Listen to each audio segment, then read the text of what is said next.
Yo, yo, yo, yo, yo, what is going on, CoD Familia? It is your boy BN, aka Mr. Kingdom Builder, and today we are continuing an SS1-2 update with a little bit of information that we ended up hearing from a few people on the reasons why Kingdom 5 and 6 ended up joining the opposition against TA, GRZ, UEH, etc.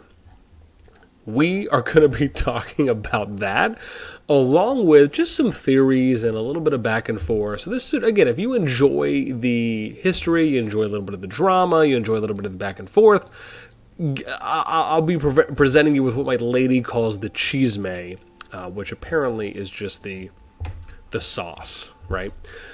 So with that being said, what I have been hearing is that S5 and S6 initially were coming into SS1-2 as neutral, right? We talked about this in the beginning where they wanted to be their group. Then you had the TA, GRZ, UEH side. That was going to be one group and any other alliances involved. And then it was going to be the SS alliances along with NT45. And that was encompassed with the Forbidden, the POS, the OFOX alliances, right? They're over here in Nivola. You had the TA and then the branching TA alliances as well, right? We're just simplifying here, of course. In Sophrostia, and then you had the GRZ, UEH, and then other alliances in Kaltia, right? S6 takes Burning Lands, S5 takes Zoland, Forgotten Lands is NT, 45 and 17, and who knows any others. Darlan is kind of miscellaneous, right? It's just who knows what's really going to happen there at this point. And so you kind of had, right, a group here. Nivola and Forgotten Lands is a second group, and then Zoland and Burning Lands as the third group, and then Darlands kind of the neutral territory, which is funny that Darlands seemed to be the neutral territory because it's like 1, 2, 3, neutral, 1, 2, 3. Don't know if there's anything there. Just wanted to point that out. I found that interesting.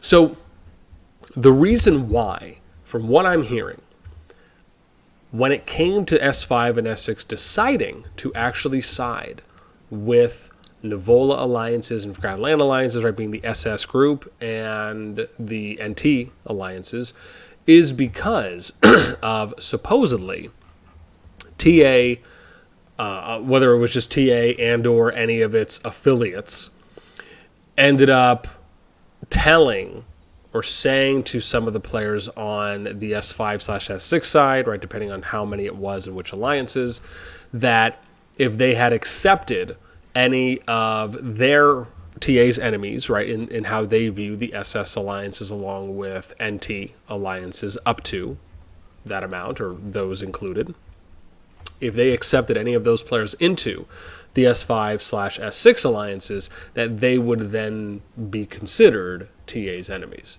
So whether it was a threat, whether it was them just saying it, I don't know necessarily the tone or the tonal intent behind why they, how that came across, if it was with exclamation points or, a nice cuddle bear emoji that popped out somewhere. And it seems to be, again, from what I was hearing, that was the main reason why they decided to go join there. It was just, hey, you know what, if they're kind of already, it seems to me as though the mindset could have been, well, hey, if they're already going to be, trying to dictate what we do or, who we potentially join or not join without maybe knowing the full picture, depending on which sides knew what at which time, then we're just going to go join this group because they're not forcing us to do anything and they're not going to necessarily attack us, or at least threatening, right, so to speak.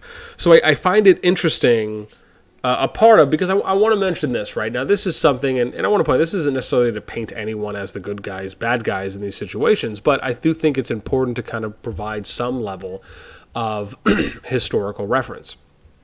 During SS or S2, right, or Kingdom 2, there was quite a bit of back and forth that happened between the TA alliance, the other alliances, because I'm now just sadly forgetting the name and it is escaping my brain. I'm sure it'll come to me at one point.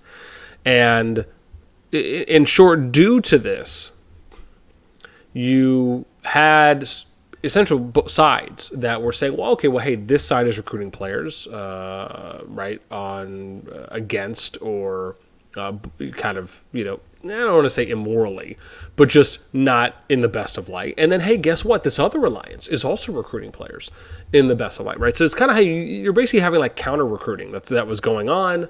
There was a lot of messaging. There was a lot of, rumors that I had heard were being spread. And, even though I've seen quite a bit of evidence from both sides of things happening, kind of some victim playing, I think at the end of the day, it really just simply comes down to, how do you want to play out SS1-2 for this season, right? Do you want to paint kind of the David versus Goliath type situation, which it now seems is kind of what's happening, except in this case, Goliath being kind of TA in its alliances, and then the other side being David. You could have still remained neutral, and then it just would have been, difficult, right? So, I mean, in a sense of where you remain neutral, you don't push them, they don't push you, but then you have to look at, okay, well, what happens if TA does end up running through SS and through the... Let's scroll in here a little bit more. Through the Nivola region. And then, right, so you have to look at like this mindset, right? So S5, S6, they remain neutral, right, in scenario 2. They then see that Sofrosty and Nivola are going to go at it, right? So you're going to have TA, its other TA branch alliances. You'll have GRZ, maybe UEH. They'll be pushing through here in Nivola. You'll have SS and its alliances.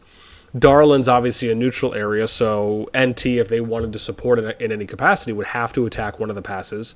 And then they would have to either immediately look to place a CF here to attack a pass, or if they had a union with one of the SS alliances that was going to cap one of these passes, then all they have to do is cap a pass, have this pass capped, and then they can place a CF somewhere around this area, and then basically just send all of their marches, do the long walk, get that built. Same thing. If you look at S5, they could do a similar thing. Let's say S5 had one alliance that had a union with one of the NT alliances, and then one of the SS alliances. What they could do in theory is NT attacks one of their passes, one of the S5, let's just say BDL attacks this, NT45 attacks this, SS00 attacks this pass. Now all of a sudden BDL can go ahead and drop a fort here with NT. So, that's something that they could technically do if it plays out that way. Now, one of the interesting things is that we're going to actually be having the level 1 passes that are going to be opening up pretty soon. So I'll actually be able, I don't want to click on you, Garwood. Okay, you're just in the way, guy. So if I click on Augerstone, you'll see here, right, end of indecision, we got less than 3 hours. As of right now, that'd be 1 a.m. Eastern time, 3/6 UTC time. And then you'll see here that, if I can click again, that once end of indecision finishes, that's when the scout access will pop up, right? So now we can start scouting past level 1 passes. Then we have to get all the way to Market a Seat, which is going to be the 7th Augerstone chapter.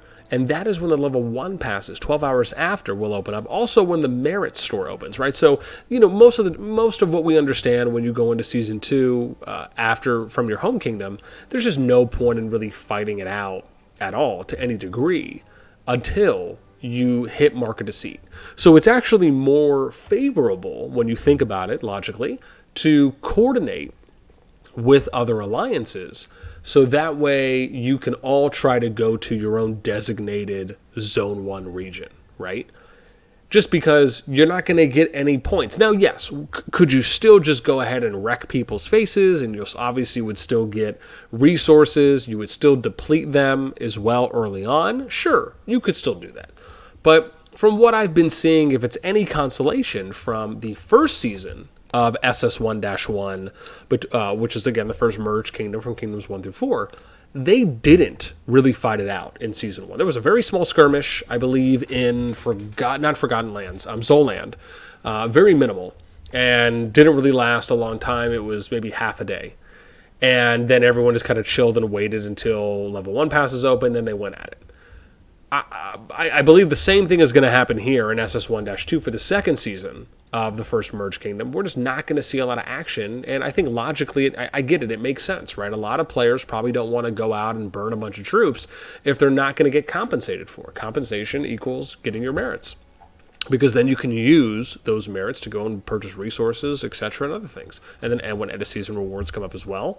So looking at it from that approach, it makes sense. But now, obviously, the big question is going to be, how are things going to play out? Because there is a lot to consider with how things are going right now. Now, let's look at a little bit of lay of the land, right, to give you guys some updates. So we got Ghost hitting 70 mil. Burning is still pushing. Does still kind of around that 55, 56. He's getting closer to Muzza. So, again, could potentially put him at number 5. Then you end up having... Burning, again, separating himself a little bit more from one of the other TA, I'll just say J, because that kind of looks like a J right there. But getting closer to Junie. If we look at Dragon Trail, right now you got Ghost, Burning, Does. They're kind of all really close, separating themselves there from Muzza again. If we look at Alliance Towers, this might tell us a little bit more. So you got God and BDL and TA, all three of these alliances at 35 towers currently. TM Monsters ran by Ghost at 33. You got SS18 at 32. GRZ 31. We got SL 31. Zero Fox. We got 29. NT45 28. TK 28. SS11. Which is Boogie 27. I mean, again, right? And let's look at how many alliances do we have. So we have 55 alliances. However, if we look at, let's just say we look at alliances that have at least 10 flags, right? So just, and this will just kind of give you an example, right? Look at these alliances that don't have that many flags. Oops, I think we just clicked on that twice, right? You'll notice a trend. They don't have a lot of power, right? So you don't necessarily have to consider them, I would argue, that much, right? I mean, some of these are okay, but there's not a lot. So now let's go up to maybe 20. So let's look at who at least has 20 flags, 20 flags or more. Let's look at their power. So 262, and that was 19. Let's look at here, 170, right? Let's look at the mercenaries. Okay, so here you go, right? 1.2 bill. That's an alliance, right? Again, maybe just slow building. 446. I mean, somewhat. I would say respectable there. Let's look at GOS 163. BL 336, a little bit lower, right? But probably still semi-ish active. TD2, or what was that? 218. I mean, that's okay. BD2, right? Kind of more of a farm alliance. You're looking at UEL 182. I mean, you see the trend that we're going with here. So now you look at alliances that have 21 flags or more, right? Or maybe let's go up to 25. So we should start seeing higher average numbers, right? Ideally. In most of the senses, but wow, actually we're shockingly not. Okay, so here you go. I mean, here's one, right? 643. So you got 3 alliances with 22 flags or less that you could consider. Okay, well, these are probably semi-activish alliances. Then we look at the top 13 alliances. Okay, so right now you have one alliance within the top, I believe 22 that had 1 billion power or more. 300 probably isn't too much. When it comes in there, IDL 678, right? I mean, you're looking for these ones like the 500-600 plus mils. That's probably going to be a little bit more of a factor going in. And then where were we? What was that? NT IDL. So we can look at SS11. Right now, you're looking at kind of the 1 bills. So you have right here number 11. So we have 2 alliances so far over a bill. TKPHL is over that. NT45. So you probably have 12 alliances that are over 1 billion power currently. That's actually not bad, and I actually think that's pretty decent, right? Oh, never mind. So that's actually going to 11 because SL does not have it. Oh, wow. GRZ is 1.4, 1.23, TM 1.68, 1.9, almost 2 bill already for Avengers. They're at 101 cap, BDL 132, 114 for their player cap. That's pretty good. 116, so 119. Wow. So 114, I'm curious if that's the highest right now. Is 114 the highest? It might be. I mean, if that's the case, they're definitely taking over more of their, arguably maybe all. We'd have to do the math on that for the behemoths that they have access to, but that is a good bit. 106, 1693. And that might be at 97. Right? You also have to consider, right, some of the alliances might be, it just depends, right? Maybe BDL is going to be the front runner and they're just going to funnel everyone in there and they're just kind of, maybe that's what S5 might do similarly. So yeah, I mean, that seems to be the case. So with that in mind, again, that kind of gives you a little bit of lay of the land for what we're seeing right now, some of the reasoning that I've been hearing for kind of why S5 and S6 joined, right? Who are the top players, who's getting a lot of flags in, who's got highest member capacity, strongest alliances, right? Still TA and TM respectively from what it looks like, right? With TA nearing that 2 bill, TM looking like they're nearing 1.7 bill. So again, looking strong so far. And again, I'll be excited once we can start defogging, and I'll be trying to show you guys the map and give you another update for how those things look. With all of that said, let me know what you think in the comments down below. What do you think about the reasoning for why S5 and S6 decided to join up with the opposite union from them? Again, that's with the SS group, the NT alliances. What do you think is going to happen?